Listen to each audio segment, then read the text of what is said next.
To you as usual from the depths of the Lancashire countryside here in the UK.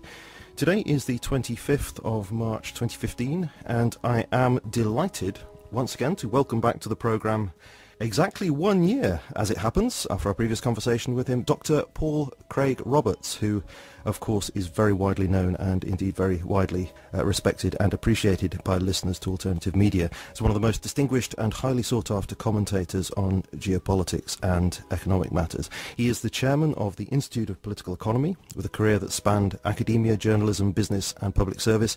He has held numerous senior academic positions in universities. He was an associate editor and columnist for the Wall Street Journal and was appointed by President Reagan as Assistant Secretary of the Treasury for Economic Policy during Reagan's first term in office, after which he served as a consultant to both the US Department of Defense and the US Department of Commerce.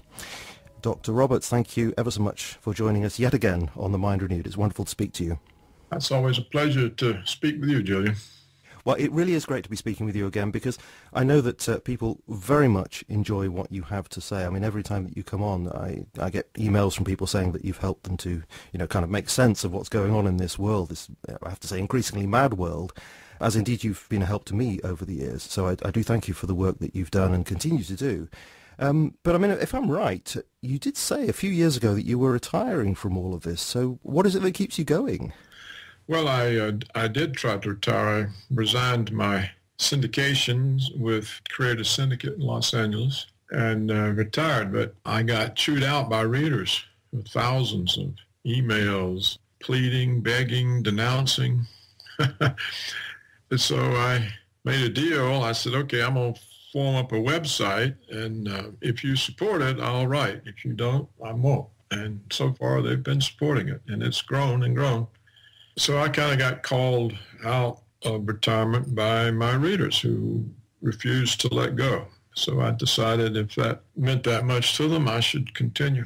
Well, it's very good of you to be doing this. Do you feel like you're getting any retirement, or do you feel that you're being worked by all these people asking you to comment on things all the time? Well, it shows me that at least among, part of the population, it's worldwide too, because the interest is worldwide. And people want to know. They're dissatisfied. They know they're being lied to. And they have all these suspicions about what's really happening, but they don't know. And it just so happened the unusual career I have a great deal of experience and was involved with all the main actors, including the ones today. So it kind of makes sense. And so I do try to give my 2 cents worth. Well, it's very good of you to keep doing that, and of course that's what I want to do today. I want to tap your expertise and your experience, because the subject that I want to ask you about today is this ongoing tension, as I'm calling it, between Washington and Moscow. How we've come to this position, how we're to understand what's actually going on at the moment, and what you think the future holds as events unfold. And I want to start by referencing a recent speech that you in fact highlighted at paulcraigroberts.org. This is a speech by Dr. Stephen Cohen, who is professor of Russian, well, he's emeritus professor of Russian studies at New York University and Princeton University. And in this, I think it's a remarkable speech. He heavily criticizes Washington's aggressive stance towards Russia and its demonization of Vladimir Putin. And he identifies what he calls a winner-takes-all policy towards Russia, which he says is based on a false analogy to the situation at the end of the Second World War. So just as Germany and Japan were subjugated by the Allies immediately after World War II, so with the end of the Cold War, Russia is to be denied an international sphere of influence in the post-Soviet era, and it's only the US that's to be allowed to have global influence. And he says that this doctrine is not new. It goes back to the Clinton era, he says, and much of what he says, I think, coheres with what you've been saying for a long time now about the Neocons and their ideology of world hegemony, and how they've come to dominate the US foreign policy in particular. So could I start by asking you to tell us where and when this Neocon ideology originated, and how is it that it's come to wield quite so much influence over Washington? The neoconservatives, I think that was a name they gave themselves. The origin of these people is the communist left. They were Trotskyites, and they were romantic in the sense of world revolution. You may remember that was the big argument between Trotsky and Stalin. Trotsky wanted to use the Russian base to make the revolution international, and Stalin said that's foolish socialism in one country. So the neoconservatives were leftists who would tend to this romantic notion of world revolution. And it turned out it didn't matter whether it was communist or capitalist, as long as it was a world revolution. Did you say it didn't matter whether it was communist or capitalist, did you say? Yeah. Right. See, in the end, right. The thing is, these people didn't have a home, and they were able to infiltrate the conservatives in America because the conservatives were constantly ridiculed and marginalized by the liberals as anti-communists. So being an anti-communist meant that you were dope and wanted to blow up the world. And the conservatives thought they were just trying to stand up for freedom and democracy against the Soviet tyranny. The tyranny was highly imagined. I mean, there was some tyranny, but they had all these dystopia views of what was going to happen to us. The Soviet Union was going to impose 1984 on us and all of that. And so when the Neocons started making overtures to the conservatives said, hey, look, the left wing agrees with us. And so they welcomed them with open arms. And it didn't take the neoconservatives long to take over the conservative movement. They essentially decimated the original conservative movement. The conservatives have lost control of their publications, of their foundations. And it's all in the hands of the neocons. Now, they made their first appearance inside the government in the Reagan years. And none of us understood them at the time. We thought they were just anti-Soviet allies who would support the efforts to end the Cold War. Reagan's plan was always to put all this pressure on the Soviets with the belief that their economy couldn't stand an arms race in order to pressure them to come to agreement to end the Cold War. That was the Reagan strategy. The reason for the Nicaragua thing, the Grenada thing, all this was to show the Russians that there wasn't going to be any more expansion, no more left-wing allies of Russia, and certainly not in the New World. And so the neocons could use all of that to work their way into the government. So they got many powerful positions, a lot of experience, a lot of contacts. And of course, they were heavily supported by Israel and the military security complex because of the profitability of all these Star Wars and stuff like that, which was really just a bluff. And did they at the time come over as extreme in their views? Was that obvious? No, not initially. But they got in trouble. The Iran-Contra thing blew up in their face. They were all fired. Some of them were prosecuted. Even the Secretary of Defense, Weinberger, was up for indictment. But they were all pardoned, not by Reagan, but by George Herbert Walker Bush when he succeeded Reagan as the next president. And so pardoned, they went into the think tank mode, and they took over various think tanks, and they developed these position papers. And their biggest advance came from the collapse of the Soviet Union. That was unexpected. The CIA had no idea of that. And in a way, it was a fluke. It originated in the right-wing commies arresting Gorbachev. If they just left him alone, this whole thing wouldn't have happened. But when they tried to arrest him, that broke up the system, and Yeltsin came in, and Yeltsin was a drunkard and an American stooge. So the collapse of Soviet power, the collapse of Russian power, and we quickly dismembered the Russian Empire. We took Ukraine out of it, Georgia out of it, and the Baltic states, and basically dismembered it, and Yeltsin was essentially a vassal. So Russia was no longer, it didn't even have an independent policy. And this gave rise to the notion that history had chosen America, and that there was no alternative, and that since we were chosen by history, then we could impose our will on the world. And this was the neoconservative announcement of American hegemony, the unipower.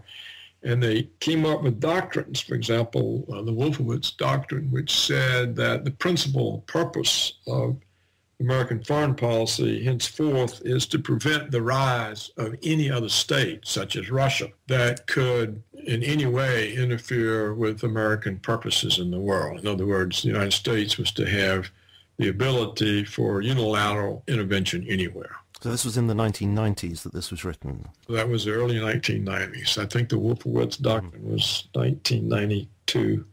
And this is the basis today of American foreign and military policy. Can I just check with you, because I think that I might have accessed the actual quote for that. Is it a document called Defense Planning Guidance, 1992 draft? Probably. The quote I have here fits what you've just said. Let me just say what it says. Our first objective is to prevent the re-emergence of a new rival, either on the territory of the former Soviet Union or elsewhere, that poses a threat on the order of that post formerly by the Soviet Union. This is a dominant consideration underlying the new regional defense strategy and requires that we endeavour to prevent any hostile power from dominating a region whose resources would, under consolidated control, be sufficient to generate global power. Yeah, that's the Wolfowitz penned that. He was a high Pentagon official by then.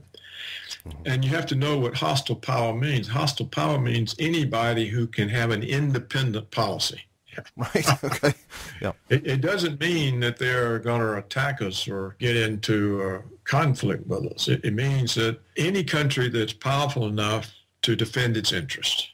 And that's what hostile means in that context. So they had Russia under control. Now, what a simple way of explaining what happened, to keep it brief, is the Neocons launched their wars of conquest in the Middle East. They had all these utopian expectations. You might remember the Iraqi war was supposed to be, a 6-week cakewalk or a 3-week cakewalk. Okay. Went on 8 years. They went into Afghanistan and Bush lands on the carrier and says, mission accomplished. Well, the thing had hardly started. It's been going on 14 years, and we are unable to defeat a few thousand lightly armed Taliban who now control the country again. So we got mired down in these things based on the belief that it would be over with in just hours, And during that time, Putin came along and restored the Russian military power, economic power, and began defending Russian interest. And the Neocons became aware of this when their plans to invade Syria were blocked and their plans to bomb Iran were blocked because the Russians said no. So Putin was actually treading right against the Wolfowitz Doctrine. Yeah.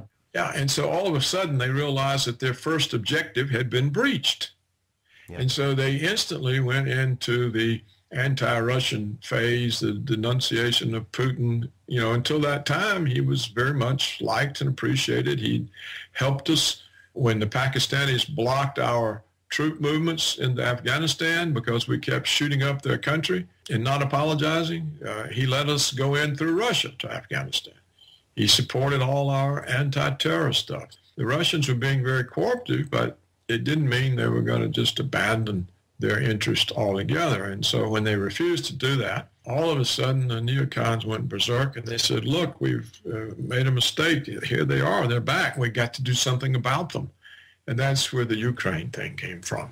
So we destabilized the Ukraine because that's a good way to really put pressure on Russia, and they were able to use the destabilization of Ukraine, the American coup there, in order to break up Russian political and economic relations with Europe. Yeah. That's what the sanctions were for. They told everybody the sanctions are to hurt the Russian economy, but obviously they haven't. What they hurt was the Russian-European economic and political relationship.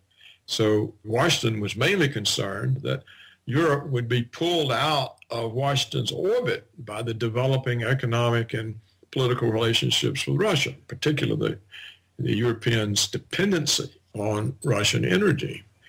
So that's what the Ukraine was about. Now, if it hadn't been for the Soviet collapse, we probably wouldn't have had this doctrine of American unipower, that history has chosen us. It's really a counterpart to Marx's view that history had chosen the proletariat. Right, so it immediately reminds me of that sort of Hegelian view of the or spiritual supremacy of the state, and perhaps one day being extrapolated to the world state. That's the kind of thinking that immediately comes to mind. Yeah. So in a nutshell, that's it. Yeah. Well, I want to come back to Russia, obviously, in a moment, but I did want to take the opportunity to ask you about this project of the Neocons called the Project for a New American Century, which I get the impression grew out of the defense planning guidance that you've been talking about, because it was asking, we need to rebuild America's defenses, which was their publication from the year 2000. And in that, they say that what's needed in order to justify this rebuilding of defenses, as they put it, is something they call, and I'm going to quote from them, some catastrophic and catalyzing event like a new Pearl Harbor. And of course, 1 year later, 9/11 turned out to be precisely that new Pearl Harbor. So do you think that that was another decisive point for the neocons? They effectively staged a coup by at least seizing that opportunity if they didn't actually bring it about themselves. Of course, yeah. It was used for that, and the neocons were placed in the government at that time, in particular in the security agencies and in the Pentagon, the defense agencies, to have been able to pull that off. And of course, Cheney was their man, and he was the vice president. And if you remember, for some curious reason, Bush was not present in Washington that day. He had been sent off to read children's stories in a school somewhere and was kept out of Washington. So it all looks, it's such a collection of circumstance that it does look like it's something they pulled off, particularly since the resistance to any inquiry was powerful and lasted for a whole year, till finally the 9/11 families themselves were able to force a nominal inquiry, which consisted of a bunch of politicians listening to the government story and writing it down. That's all the 9/11 Commission did.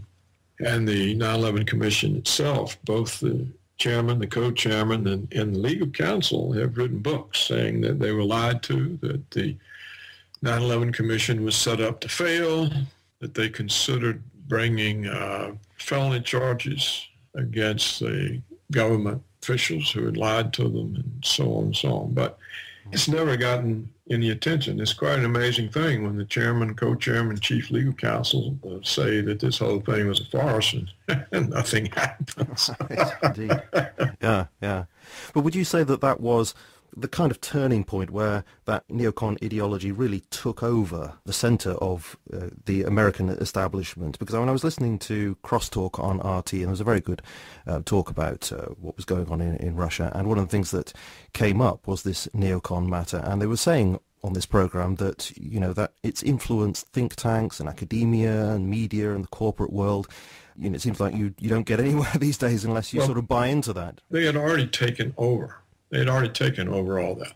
What 9/11 did was to let them start the wars. Right. And the reason they wanted the build-up in defense, which on its face made no sense because the Soviet power had collapsed. And everybody said at that time, they all said, it'll take China 50 years to develop. So we essentially had no enemies. There was no reason to even have a defense budget. And yet they were very adamant that we had to spend even more than when we faced the Soviet challenge. And the reason was they were trying to build up the armies for these wars. And it's really, the neocons have the world divided up into 6 commands. The United States government even has an Africa command. So we've got the whole world targeted for U.S. control, military control, invasion, occupation. And that's why they wanted to build up the budget, even though there was no sign of any enemies anywhere. And the wars were already planned. You can't possibly mount an invasion of Afghanistan as rapidly as it happened between 9/11 and the invasion. You already had to have stuff there. And the same for Iraq. You may remember that Bush's first Secretary of the Treasury, who was not one of the banksters, he said the first cabinet meeting he went to, they were talking about invading Iraq. It was before 9/11. So all of that was already arranged and the schedule was there. And the whole strike against the Middle East was to get rid of the non-puppet states, the states that were independent of the U.S., Iraq, Syria, Iran, and Libya, and North Africa. These were the targets because they're not American puppets like Jordan and Egypt and Saudi Arabia and the Emirates. So that's the story of that. They already had plans to attack Iraq before 9/11. The Secretary of the Treasury made that clear in public statements. And Russia, of course, is very well aware of all this and is also conscious that it is being targeted itself in various ways and on various fronts. And I'm thinking here of a recent interview that I heard with Noam Chomsky. This is on Democracy Now! And he was saying that whatever we might think about Vladimir Putin, he has a point. Russia has a case. And he points to the dialogue between George H.W. Bush and Mikhail Gorbachev back in 1989, when it was agreed that NATO should not expand, and this is the quote that he brought out, 1 inch to the east, meaning obviously towards Russia. But he says almost immediately that's exactly what started to happen. And that process has continued up to the point where we now, of course, have NATO troops or NATO sympathetic troops, right up against the Russian Federation border. I mean, did you think that promise was ever really made in good faith in the first place? Yes, I think it was. Reagan and Gorbachev worked everything out. Right. And the problem of the Cold War and maybe a nuclear war was over. And this was reiterated by Bush and his Secretary of State, Jim Baker. Jim Baker gave these explicit promises. I'm just trying to remember, I think what Gorbachev said is, if I let the Berlin Wall come down, does this mean you guys are going to bring your forces up to our borders? And they promised absolutely not. What it was, I think, was the unification of Germany. Right. If we Soviets allow the unification of Germany and we pull out, does that mean that your troops are going to be out on our border? And he was given absolute total assurances. Now, he didn't get it written down. It was just a verbal agreement. In those days, that's all you needed, because one government respected the next government's deals. I remember when I went in the Treasury, the first thing we were confronted with was a bailout of the American automobile industry. Quotas were going to be put on Japanese cars. They couldn't sell but so many in America until General Motors and Ford and Chrysler recovered. And of course, that was totally against our policy. And I sent my staff to work immediately on blocking this, and was called in and explained that this is an agreement that Carter had already made for the car companies and the Japanese, and that we had to honor it, even though it was against our policy, and I was ordered to back off, which I did. So even the Reagan administration had to agree with something that it didn't agree with. We were supposed to be a free trade type regime because it had been already agreed by Carter.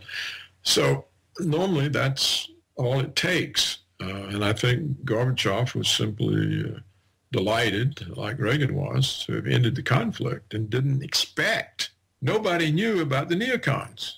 And Gorbachev himself didn't expect the Soviet Union was going to collapse.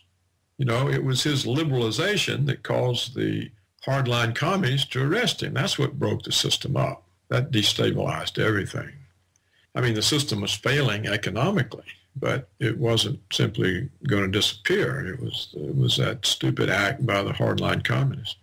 So you agree then with Noam Chomsky that Russia does have this case to be very, very concerned about this eastward push that was to continue? Oh, it's a much stronger case. It's much stronger than Chomsky makes, because not only were they promised no eastward expansion of NATO, the Bush people pulled out of the anti-ballistic missile treaty. They simply abandoned the treaty because the Neocons said, look, we can put up ABM bases on their borders and neutralize their strategic deterrent, and then we can make them do whatever we want. So this was a huge blow. And then the Neocons changed American war doctrine. Our war doctrine had always been that nuclear weapons were only in retaliation to an attack by nuclear weapons. The Bush regime turned it into a preemptive strike, and not only a preemptive strike, but it can be used against non-nuclear countries. So now the Russians faced NATO on their borders, the abolition of the ABM treaty, ABM bases going up on their borders, and an American war doctrine that permits preemptive nuclear attack. And it gets worse from there. So all of these things are pressed on Russia, and they've been very unprovocative. You understand that everything that Russia is doing then is defensive? It always is. They are a defensive country. If you look at it history-wise, they don't go around attacking people. They might, if they see everybody's massed on their border about to attack them, they might hit first. but they are defensive, and they're always getting overrun initially, Napoleon, Hitler. But it's a huge place, and they have a view of themselves that the West doesn't have of itself. And you just don't defeat them. They're not defeatable. You see, what you're expressing here is exactly the opposite, of course, that we're getting on the mainstream media. I mean, if I turn to the BBC's profile of Vladimir Putin, it says that he has nostalgia for the USSR, and that particular article links to a previous article called Putin Deplores Collapse of USSR, and it says Russia's President Vladimir Putin has described the collapse of the Soviet Union as the greatest geopolitical catastrophe of the 20th century. And the whole thing seems to be, giving this message that really what Putin wants to do is to expand this empire and resurrect the Soviet Union. I mean, do you think there's anything at all to that narrative?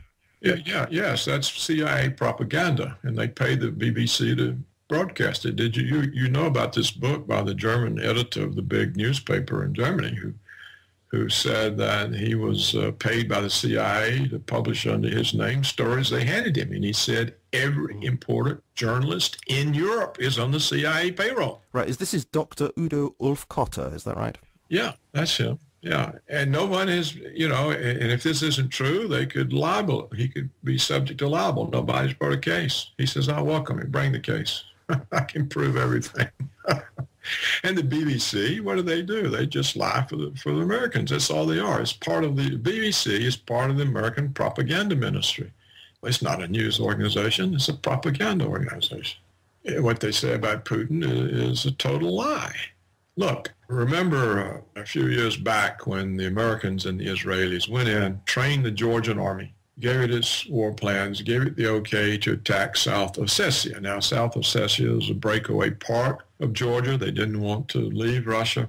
And there are peacekeeping troops in South Ossetia at the time, both Georgian and Russian, to stop conflict. So we, the Americans and the Israelis, sent the Georgian army that they trained and equipped in, and they attacked South Ossetia. They kill Russian peacekeepers. They kill population, Russian people. Putin was at the Olympics in Beijing. He came right back. The Russian army went right in. The whole thing was over in 5 hours. The entire Georgia was in Putin's hands. If he'd wanted the stinking place, he could have put it right back into Russia, where it had been for centuries. Georgia was part of Russia for centuries. It's the birthplace of Joseph Stalin. The Americans broke it out when the Soviet Union collapsed and Russia was weak. So if he had wanted to rebuild the empire, he had just kept it because he had it. It was right there. The Georgian army didn't last 5 hours with all its American training and arms. I mean, they collapsed. He had the whole country. So what did he do? He stopped the attack on the South Ossetians and pulled the troops out and went home. If he wanted the Ukraine, he could take it in 24 hours. There's nobody could do anything about it. Certainly not NATO, not the United States, certainly not Ukraine. You're convinced that he doesn't actually want Ukraine? He doesn't want it. He's made it clear he doesn't want it. He doesn't even want the breakaway republics. He doesn't want the Donetsk Republic, the Luhansk Republic. He wants them to stay part of Ukraine. He just wants them to be given the autonomy that they demand to be part of the Ukraine. He sees them as a stabilizing part of the population of Ukraine. They balance the crazy Nazis in the Western Ukraine, which basically have the government in Kiev. The eastern and southern Ukraine are former parts of Russia. Ukraine has also been part of Russia for centuries. I mean, longer than the United States exists. Your understanding then is that he doesn't actually want the Russian-speaking parts of Ukraine to actually become part of modern Russia. No. Yeah, he wants a neutral Ukraine with no alliances, just regions within this neutral zone. That's right. When both the independent republics voted overwhelmingly to rejoin Russia, as did Crimea, he said no. Now, he's not going to stand for those Russian people to be bombed and blown up. He's certainly not going to stand for NATO bases in Ukraine. So do you think, therefore, he has actually been arming the separatists? No, I don't think he's armed them. He hasn't needed to because they just simply seized all the Ukrainian arsenals there. If there were Russian forces in Ukraine, the war would have been over 6 months ago. There's no possibility of the Ukraine fighting Russia. There's none at all. And he's made no effort. I mean, you know, the KGB hasn't assassinated all those Nazis that we have running around Kiev. They haven't sent a Hellfire missile after that fat stooge that we stuck in as president. They haven't done anything. They've tried to resolve it diplomatically. In fact, on several occasions, they've forced the republics who are on the verge of dramatic military victories to stop in the interest of trying to get a peace deal going. And they're committed to this Minsk thing that Merkel of Germany and Hollande of France went to Putin to put together because they're concerned about the Americans pushing this to war. Also, the claim was made, of course, that somehow he was, in a kind of distant way, responsible. Julian, the claim is to justify the American aggression. The claim is to justify. See, now what has the Congress done? It's voted a resolution that President Obama should send offensive military equipment to Ukraine. Well, that will explode the situation. And everybody knows it. And the Russians have said, why are you going to do this? This explodes the situation. We're trying to resolve it. In other words, the idiot Americans and the idiot British, I mean, I swear to God, your prime minister is the biggest fool I've ever known of. These people are trying to start a war with Russia. Why?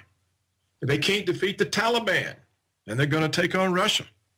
I have to say, whatever respect I had for David Cameron vanished a few months ago when the United Nations criticised anybody who might question 9/11, 7/7, things like that, as being somehow connected with terrorism. I just thought that was appalling. He's an American vassal. All your prime ministers are vassals. Tony Blair was a vassal. The guy before him was a vassal. They're American vassals. They don't represent England. They represent Washington. MH17, of course, in a kind of distanced way, was blamed on Putin as well. Do you think we're ever going to get to know, from official sources anyway, the truth about what happened there? No, the United States will simply not allow it. I mean, they already know what happened. It was shot down by one of the Ukrainian fighters. And various experts have said you can see it because both sides of the fuselage, where the cabin of the plane is, are riddled with machine gun fire. Everybody knows, but the United States is not going to let any report come out. I mean, you think they don't know by now? No, I didn't say I didn't think they know by now, but it's, when I turn to my favourite source for such questioning, to the BBC, I find an article that suggests that the most reasonable interpretation is that, of course, it was a missile that exploded before it hit the aircraft, created a lot of shrapnel, and caused damage exactly the same as you might expect from a machine gun. No, it wouldn't be, because shrapnel, the holes would be irregular, and machine gun bullet holes are very definite and round. Unless the idiot at the BBC thinks that shrapnel blows up in little bullet-shaped balls. They may. I have no respect whatsoever for the BBC. Julian, it's a disinformation war. It's just like what the United States did to Saddam Hussein, to Gaddafi, to Assad, what they've tried to do to Iran. They tell a bunch of lies. They demonize. And yet everybody keeps falling for it. We now know Saddam Hussein did not have any weapons of mass destruction. We now know that the Bush regime knew that at the time. We know that all the lies they told about Gaddafi are lies, and that the Obama regime knew that at the time. We know that Assad did not use chemical weapons. We know that the United States knew that at the time. We know that Iran does not have nukes or a nuclear weapons program. We've known that for years. All 16 American intelligence agencies said their nuclear program came to an end early in the 21st century. And the International Atomic Energy Agency that monitors all of that, they've never been able to find any diversion of uranium, enriched uranium, to a weapons program. In fact, the Iranians aren't even able to enrich uranium to the level necessary to make a nuclear weapon. So the whole thing is, it's been lies. It's just constant lies. We know that the Russians have not invaded Ukraine. If they had, they would have it. Ukraine can't do anything about it. These are the most blatant, transparent lies in human history. And for the BBC to repeat them, it shows a completely corrupted news organization. There's no basis for any of these claims. They're all blatant, transparent lies. Well, what do you make of the claim that we constantly hear that this is a new Cold War? It's not a Cold War. Well, this is what Ambassador Jack Matlock said. You had a link to a presentation that he gave on your website, and he was saying that it's not analogous to the Cold War at all. He's right. You see, he's a very experienced guy and highly intelligent and honest. He doesn't want anything from the establishment, so he can tell the truth. If you want anything from the establishment or your career depends on it, you can't possibly tell the truth. This is why there's so few truth tellers. And he says that it's not the Cold War because it's not ideological in the sense that there isn't a fight against Soviet communism. They don't even want the conflict. They've done everything they could to resolve this diplomatically. And as Putin says over and over and over, Washington simply doesn't respond. I come up with a diplomatic initiative, and they tell more lies. You remember what happened the first time he enforced a peace agreement on the breakaway republics in Ukraine. We increased the sanctions. So this is a provocation by the United States, or by Washington. This is Washington's relentless provocation of Russia, who has done nothing. Crimea is Russian. It's been part of Russia since the time of Catherine the Great. In 1954, Khrushchev, a Ukrainian, to make up for being the butcher of the Ukraine, apparently he was responsible for 600,000 deaths. And to woo back his home country, he broke Crimea out of the Russian Republic and stuck it in the Ukrainian Socialist Soviet Republic. That's how the Ukraine got Crimea. It's not part of Ukraine, never has been. The people are not Ukrainians. Now, one of the reasons Washington wanted to grab Ukraine was to grab Crimea, because that's where the Soviet naval base is. It's the only warm water port that the Russians have ever had. It's on the Black Sea, and they can come out through the straits into the Mediterranean. And so the whole military intent of grabbing Ukraine was to force the Russians out of the naval base. Even though it was part of Ukraine, the Russians had a long-term lease on the base, and they had in Crimea, under the treaty, 25,000 troops. And the troops that are said to have invaded Crimea was simply the Russian garrison that's been there forever. Yeah. Yeah, and I know I asked this of you last time, but of course the point was made that the decision made by the Crimean people was at gunpoint, and that it was not done in a constitutional way, and all these kinds of points were made, but of course you did answer that last time. It's just part of the American propaganda. You see, look, Julian, let's get to the chase. What's so wrong about the propaganda is it's driving the world to a nuclear war. NATO and the United States have no prospect whatsoever of winning a conventional war with Russia. If we send an army in there, it's going to be utterly destroyed.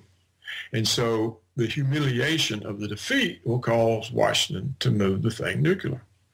So when you have the BBC lying through its teeth in order to support the Americans, you have the BBC driving the world to nuclear war. That's what they're doing. And they need to be aware of this. At some point, you got to think, do you have some obligation to life on Earth, to the planet? Or are you just going to lie through your teeth because the Americans want you to, and probably are paying the money? I mean, according to that German editor, they're all paid off. So you're talking about a media that's corrupt and that is taking risk with the existence of life on Earth. That's what we're talking about. We're not talking about whether they have a case or not, or did Russia do this or did Russia do that. We're talking about lies that are driving the world to nuclear war. That is what we're talking about. We need to be clear about that. Your listeners need to be clear. They need to understand that this is not a question of whether Russia did this or did that, or who told the truth about this or did that, or whether both sides are responsible. When you get this systematic lies and demonization, you're driving the world toward war. I have to say there is something actually of that in Putin's speech that he gave in 2006 at the Munich Security Conference, where he said some stark things which no doubt ruffled a lot of feathers at the time, but I think there's an awful lot of truth in what he said there. And he pointed specifically to the anti-ballistic missile systems seeming to creep eastward in Europe, and was saying how the idea of a unipolar world was just unacceptable, that it's a fiction, it can't work, and he was complaining about the illegal actions of Washington, etc. The current situation we're facing now, it's almost as if he was anticipating that back then. He could see where it was going. Just look at the hubris and arrogance of the neoconservatives. They've now driven Russia and China together. You got two massive nuclear powers. Either of those countries can destroy the whole world. So now the idiots in Washington are in conflict with two large countries, one with the largest population in the world, the other with the largest landmass in the world, both armed to the teeth with nuclear weapons. This is what the fools in Washington have done, and they're puppets, particularly the British Prime Minister. I mean, he's the worst puppet of them all. So they have brought the world to the brink of war. There's no way the United States can invade China. The army would disappear, or Russia. Oh, look, Napoleon couldn't do it. The Wehrmacht couldn't do it. Hitler's powerful army. It just got chewed to pieces. Nobody can do that. And so the war has to be nuclear. And that's why you have the first strike thing. Plus, you have all this fantastic utopian ideas about how the ABM is going to protect us. It's not. The Russians can take every one of them out with cruise missiles. All the ABM sites will be the first thing that goes out. So we're talking about death of the world. That's what Washington is driving the world to. Death, total death. And why? Because we are the unipower and we're not going to have a situation where anybody can get in our way. And all this is dressed up as humanism and democracy and blah, blah, blah. It's madness. It's insanity. And the British government's hand in glove with it, though not necessarily the parliament. You have to remember your own parliament. When Obama was about to invade Syria, they said, no, we're not going to be part of it. And your prime minister couldn't do anything about it. So it's a very serious situation. It's really not a question of whether Putin has a point or not. The question is he going to surrender? And is China going to surrender and be vassals like Britain and Canada and Australia and Germany and France and Italy? Unless Russia and China are going to surrender and be American vassal states, there's going to be a war. Now, some people may say, well, the Russians, Chinese are far more humane than the Americans, and they will surrender in order to avoid the war. That's entirely possible. Putin might do that. He's far more humane than anything in the West. But I doubt he would be allowed because he's not a dictator. He has to answer to powerful interest groups in Russia. The Russian nationalists are not going to surrender. But you would agree that he's authoritarian? I would not. Russia is far more democratic than the United States. In fact, so is China. There's no democracy in the United States. There are 5 or 6 interest groups, private interest groups around the country. It's an oligarchy here. Voting is meaningless. It's a waste of time to vote at any level. It has no impact on anything. Well, I actually picked up that word authoritarian from Stephen Cohen. He said that. He didn't think that he was a dictator because, as you said, he's accountable to many interests in Russia, but nevertheless he thought he's authoritarian in spirit. Stephen Cohen is our best Russian expert, but he has to survive in the discussion. So he has to accept a lot of BS just to be part of it. Okay. If he doesn't accept any of the BS, they're not going to listen to him. He's not going to have a forum. He was already viciously attacked in one of the left-wing publications. He was called a Putin stooge. Some 2-bit punk journalist is calling our most distinguished Russian expert names. So that's why Stephen Cohen says things like that. He's just trying to modify his position so that he can say some things. And that's all it means. He knows good and well Putin is not an authoritarian. And yet it has to be said that he does have this KGB background, and many people point to mafia connections. Oh, George Bush was a CIA director and president of the United States. Did you ever hear anybody say that? He was director of the CIA. That's a very good point. And he becomes president. Putin was not the head of the KGB. He was some sort of mid-level intelligence operative. It's just an intelligence agency. The deadly Russian secret police was a Stalinist one. The KGB was a successor. And he's not mafia. Didn't you see that article that they wrote? Putin was the deputy mayor of, what, St. Petersburg or something? Yes, I did. And his net worth is $5,000. And they said, how in the world can this guy be the deputy mayor of St. Petersburg and not be worth millions and millions? He's worth $5,000. So it's just all BS. It's all propaganda. It's all just a bunch of lies. There's no confirmation for anything that's said about him. I want to bring up something else that you mentioned at your website, where you say that while the Minsk II talks were underway, Washington was busy sending various people to places like Armenia and Kyrgyzstan and Uzbekistan, various people like Victoria Nuland, and you mentioned Richard Miles acting as a US ambassador, and the reason why these people were being sent there was to bring about color revolutions there. So could I ask you to comment on that? It's what's driving the conflict. See, Washington thinks that it can destabilize Russia and China, and therefore all this pressure is putting on them won't come to a war fruition, because Washington tends to destabilize them by creating color revolutions all along their borders in former Soviet territories. So Nuland is dispatched to Armenia, Miles to Kyrgyzstan, because these are prospective places for these color revolutions. Where Washington is funding all these NGOs in these countries, which are essentially fifth columns, and Uzbekistan offers other kinds of possibilities. Because if they can get turmoil on China's border, then those that Muslim province that China has can become unstable. So this is what Washington is banking on. You know, they had a color revolution in Georgia. They had one in Ukraine, and I think it was 2004. It didn't work. It worked, but it didn't deliver Ukraine. So they spent 10 years building up NGOs, grooming politicians to take over, and then they had their coup last year. So the idea then is that they will gradually weaken Moscow. Is that the idea? So that's what they're banking on. That's the idea. They cause them so much trouble on their borders in what used to be part of the country, you know, part of the Soviet Union. In fact, I guess at various times the Russian Empire itself had some of these lands. They certainly had Georgia and Ukraine. So if it can play out on that level, then why would there ever be any need to go nuclear, when everybody knows that that's just disaster? Well, it depends on what the Russian response is, and it depends on how hard they push. Suppose they pull off color revolution in Armenia and Kyrgyzstan, and they bust up oil pipeline plans and flows, and you don't know, you know, the Americans are very devious. They're up to all kinds of things. So, I mean Washington. I don't mean Americans that have a foggiest idea what's going on with Washington. So then they start putting more pressure on Russia. They say, okay, we're going to put NATO bases in Ukraine. Well, that's going to do it. When you're ruled by arrogance and hubris and think that you have a God-given right to rule the earth, you do all kinds of crazy stuff. You push too hard. And that's just normal.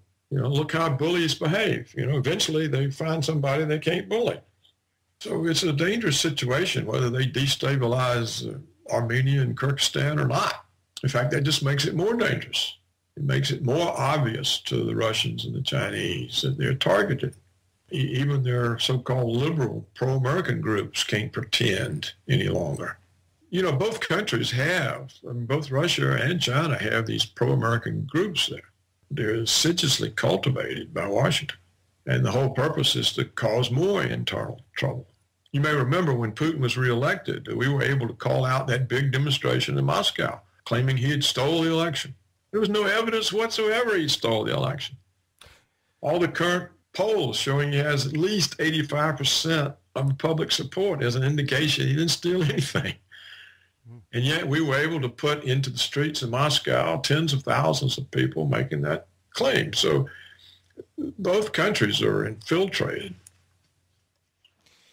I also wanted to ask you about the murder of Boris Nemtsov. And one of the things that struck me about that is, you know, as soon as that shooting had taken place, the mainstream media reports were implying, of course, that Putin was behind it. And my immediate reaction was to ask that, the cui bono question. And the answer, in my mind anyway, was not Putin. Why would he do that? That would seem to invite accusations from across the globe. Whether you like him or not, I don't think he's a stupid man.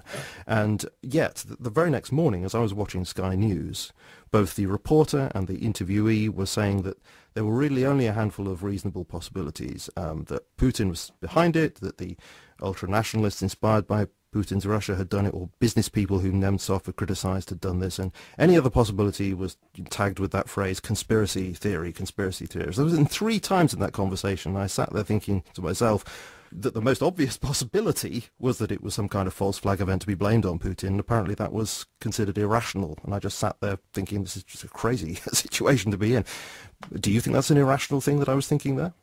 No, it's the most likely explanation. This guy was no longer relevant. I mean, he had zero support. He was not in any way a rival to Putin or in any way dangerous to the Russian government. So when you get a guy like that and he's your man, sometimes he's worth more till you're dead.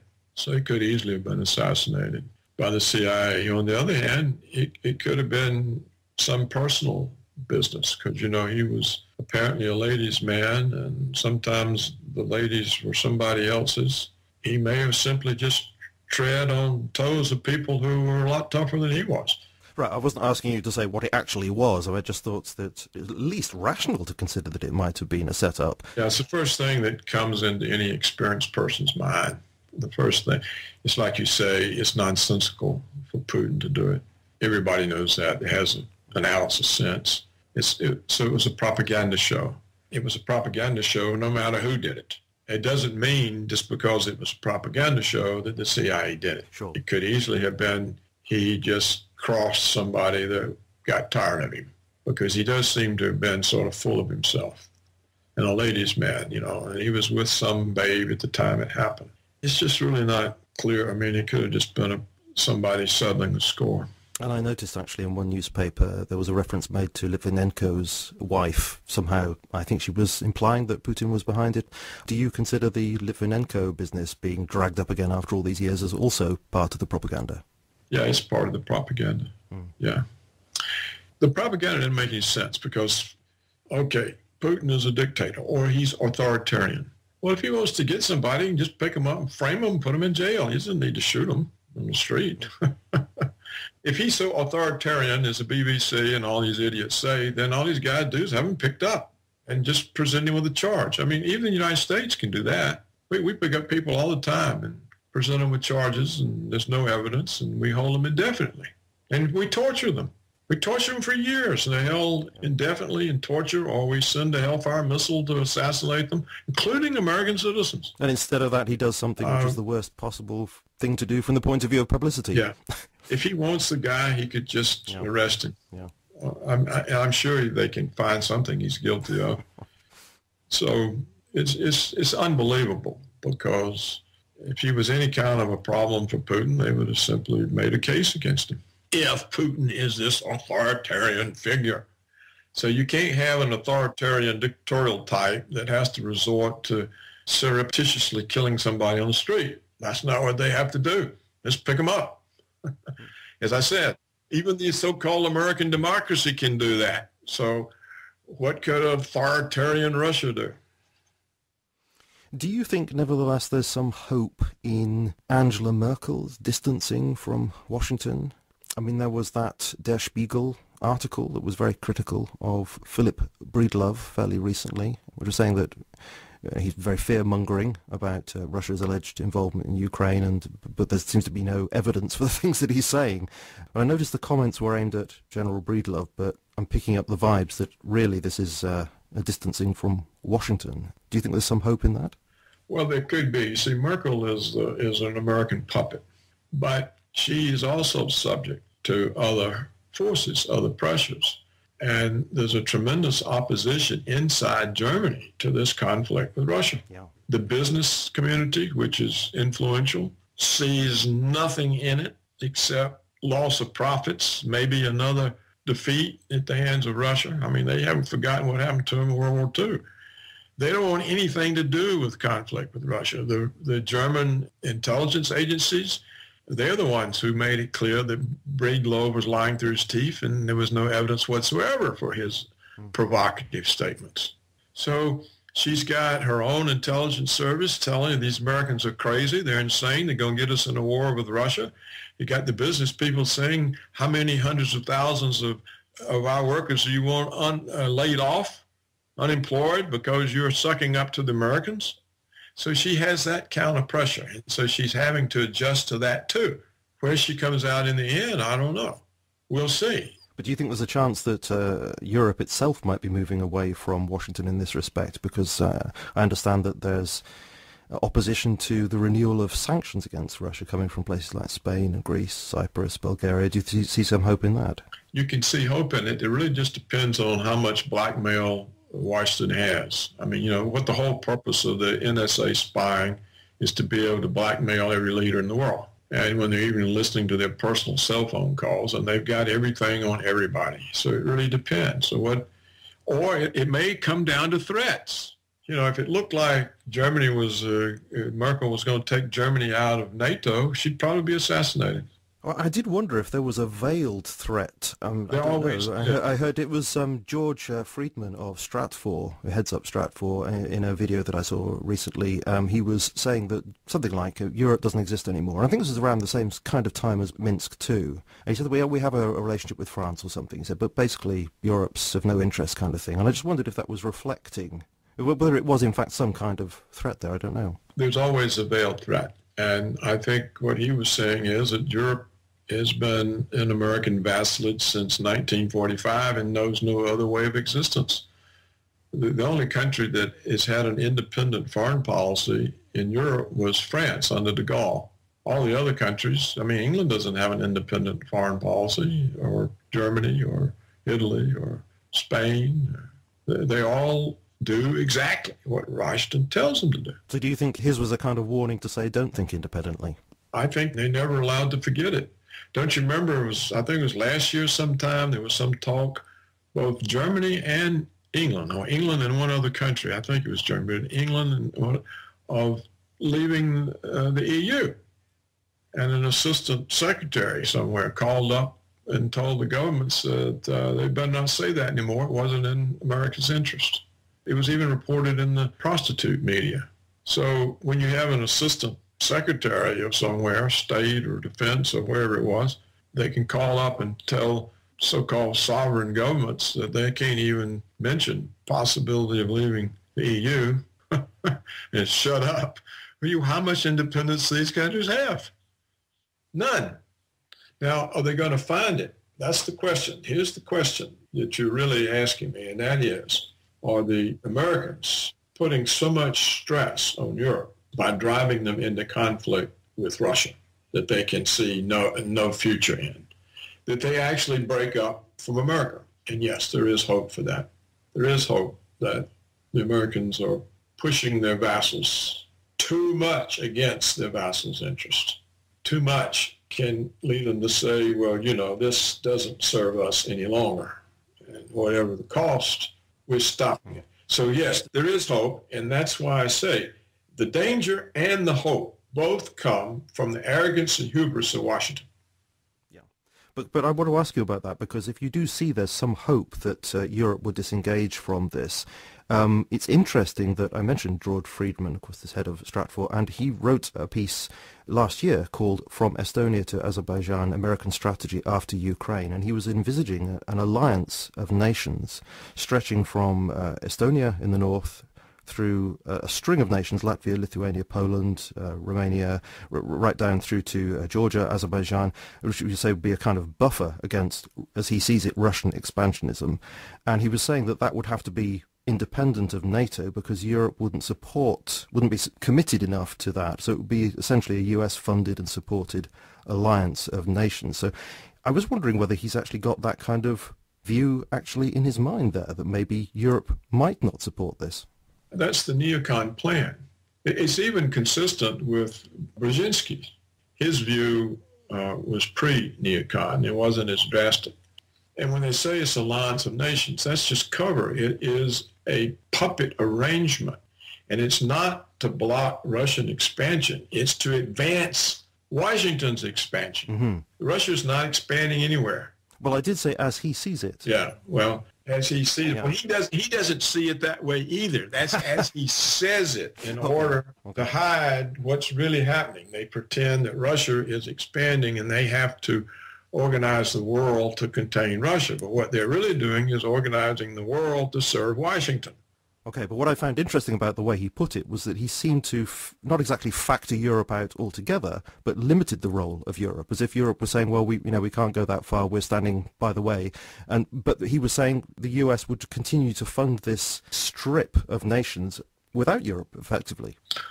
Well, I wouldn't say that the United States is going to let Europe go. So we'll see, but it's just part of the aggression toward Russia. And China. The same thing is happening with China. We've had this so-called pivot to Asia. We have all these plans for new air and naval bases ringing China. We're getting the Philippine naval base back. We want to build a new one on a protected Korean island. We're putting Marines in Australia. We're trying to get the Vietnam bases. We're doing everything we can to control the flow of resources through the South China Sea so that we can cut off materials into China. So this is just as dangerous as what we're doing to the Russians. It's madness, and it's all because Washington thinks it has this right to prevail over everybody, and that nobody's interest counts but Washington's. So it basically boils down to what you said in previous interviews in terms of there being any hope in this, and that is that the US comes crashing down because of financial collapse. In January this year, Michael Snyder published an article drawing attention to 11 notable economic commentators, and you were one of them, who were saying that they thought 2015 could well be the year for that to happen. Do you still think that this could be the year? And if so, do you think that, paradoxically, could be our greatest source of hope? Yeah, we have two sources of hope. That's, the American system is a house of cards. The economy is a house of cards. And the other system we've been talking about, the Washington may push so hard it drives Europe into independence. But let me just give you the February real retail sales in the United States fell by 0.8%. At the annual level, retail sales in the United States are at recession level. First quarter real sales contracted 2.6%. This is the worst showing since the depths of the 2007-8 economic collapse. Real earnings are down again for the month. All we ever seem to hear about, though, are the markets and how well they're doing. And the reason the market's doing is because the Fed creates so much money, has got nowhere to go, and it drives up asset prices. So you have high bond prices, negative real interest rates. You have high stock prices that are not supported by earnings or anything else, but are just supported by the liquidity that's dumped into the system. Generally, that type of liquidity gets into the economy and drives up consumer prices into hyperinflation levels. But given the constraints on the debt levels, people can't borrow. They're too indebted. The banks are too busted to lend. So all the money goes into asset prices. So the whole thing is fake, artificial. You've got a situation where the middle class has shrunk because first they offshored all the blue-collar middle-class manufacturing jobs, well, not all of them, but a large percentage of them. And then they offshored the professional tradable skill jobs like software engineering, information technology that university graduates would take. Those jobs are all gone too. So we now have several graduating classes for several years now of college graduates who can't find employment. They go back home, live with their parents.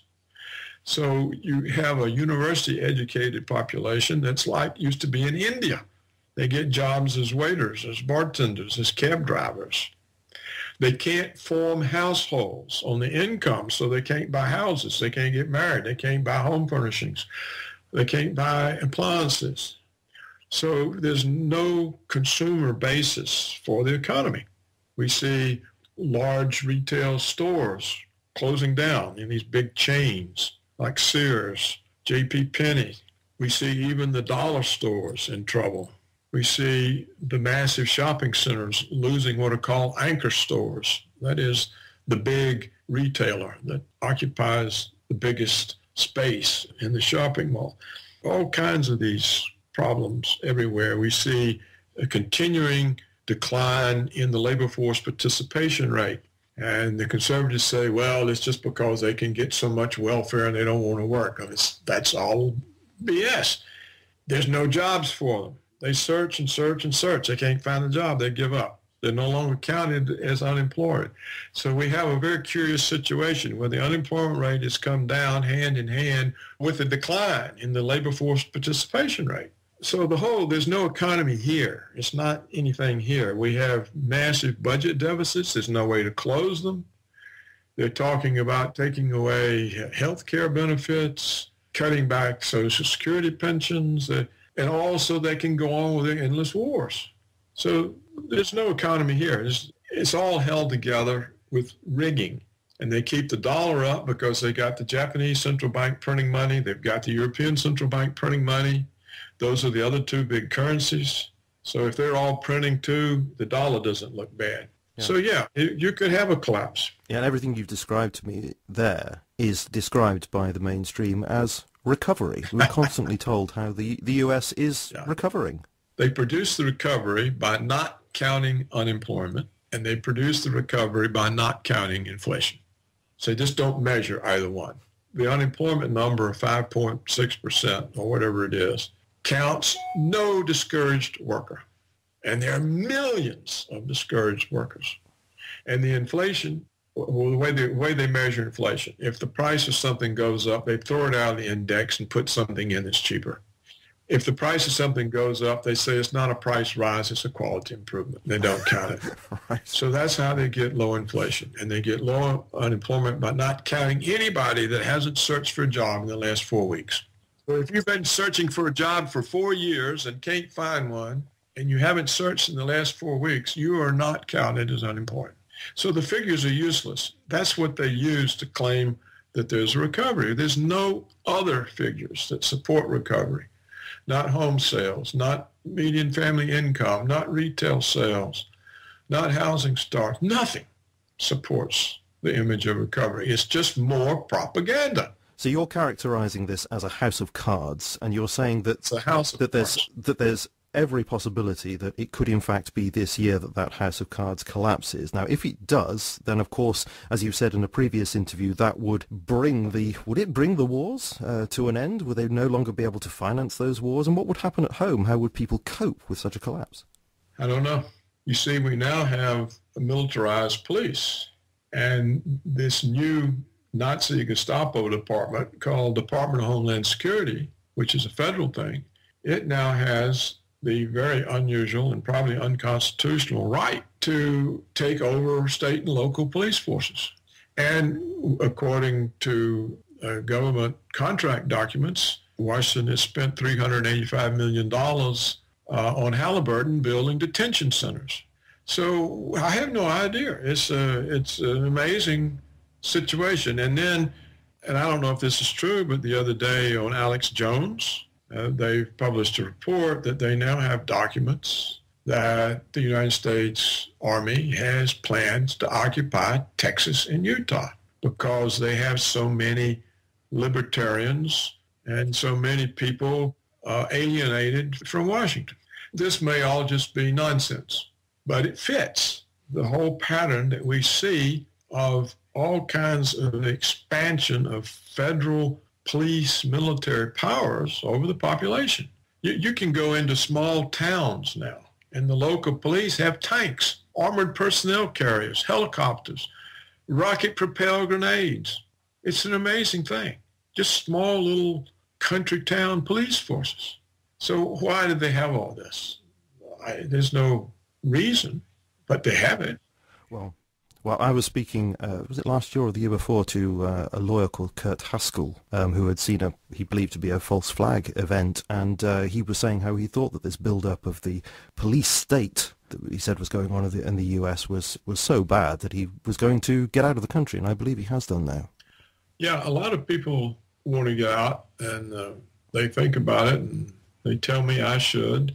My view is that Americans are now so hated everywhere in the world that you're simply not safe, because once American power cracks, the rest of the world are going to turn on Americans unless you can marry into some prominent family and acquire protection that way. These American expatriate communities, they're in danger because the world simply hates the United States, and thereby it spills over into Americans, even the ones that don't like the country and have left it. And you know how these things work. The people are scapegoated.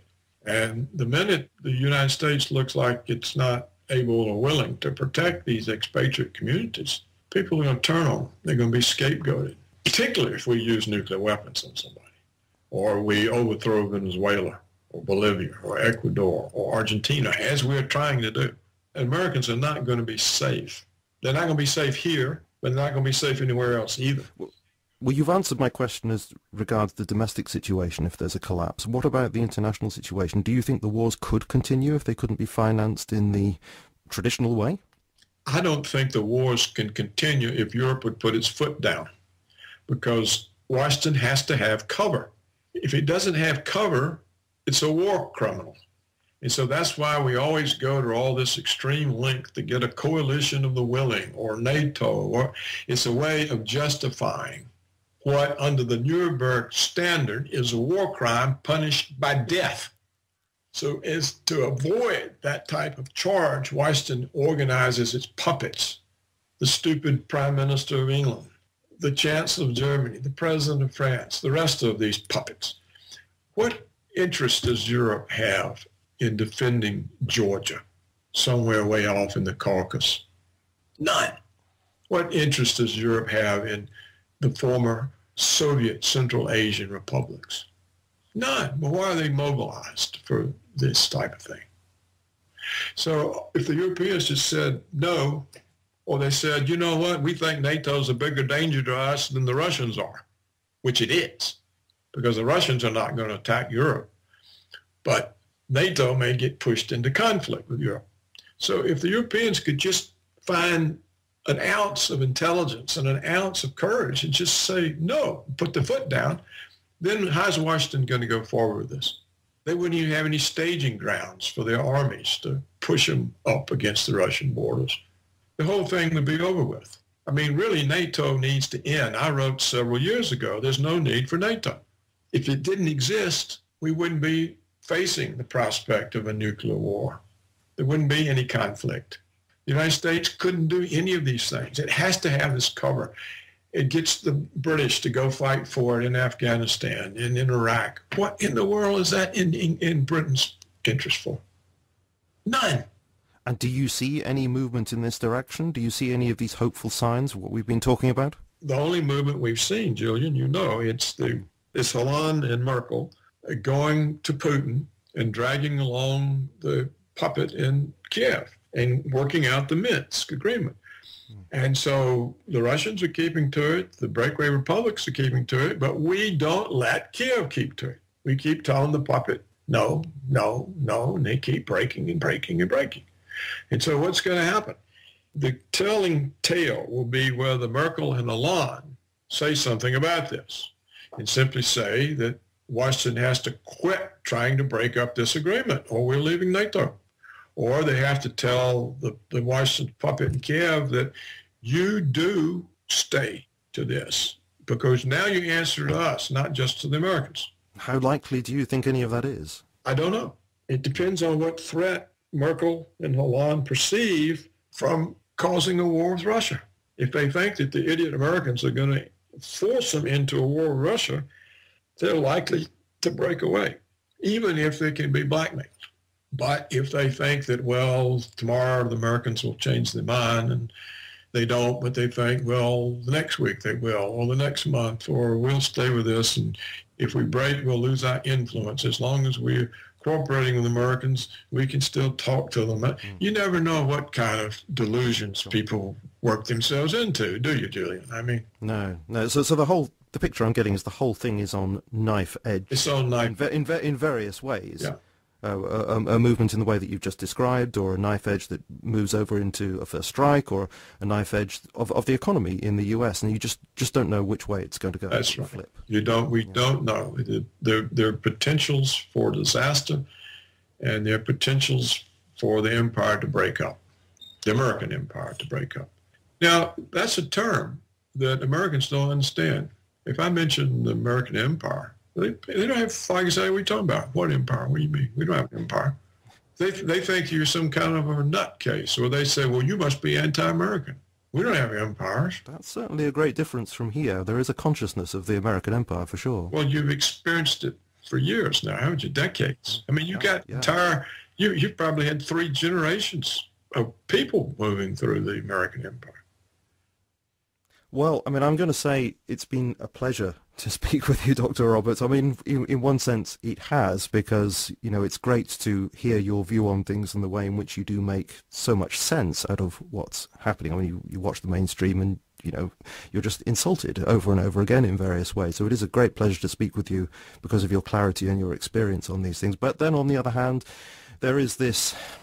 well, this sense of gloom, which is realistic. You don't know which way things are going, and it could be absolutely appalling. And of course, I accept what you say. We are in extremely dangerous times. But nevertheless, I do thank you for coming on. And as I said before, the listeners very much appreciate your input to the program. So, Julian, let me apologize to your listeners for being so exasperated. I think that's fair enough. I know I sound extremely exasperated. I shouldn't sound that way. I should just be very low-key, speak in a very neutral voice. But I really am exasperated with it. It's just amazing to watch the world move toward destruction because of a handful of Neocon Nazis. And nobody will call the whistle on them. Nobody will blow the whistle on them. It's all just one propaganda after another. You know, we're really in times that are worse than those described by George Orwell in 1984. The spying is more complete. The control is more complete. The lack of awareness on the part of the populations is more total. And the mendacity of the government is worse than that portrayed in 1984. So it's a very exasperating thing. You know, I sometimes wish I had not had all the experiences that I had had and didn't know all the things that I know and could just be happy piddling around on the beach or having fun in the mountains. Well, I'm so glad you're not like that, because then all of us would suffer by not having your interpretation of what's going on. Of course, we wouldn't know the truth of so much that we're being lied to about. So I wouldn't wish you to be any other way, and I thank you very much for being candid on this program, because I think people will very much appreciate what you've said, and I thank you very much for all the work that you continue to do at paulcraigroberts.org, and thank you again for spending this time with us on the show. Well, Julian, I appreciate your interest, and all the best to you and your listeners. Thank you ever so much for coming on. Great to speak to you. Okay, Julian. Well, don't wait a year next time. Or maybe that's all your listeners can take. They probably can't take it more than once a year. Well, I thought you were going to say maybe we haven't got a year. So, but that's. Well, you know, it's not clear we do, Julian. It's not clear. Yeah. Okay. All the best to you. Thank you ever so much, and I shall be in touch within the year, God willing. God willing. Okay. So long.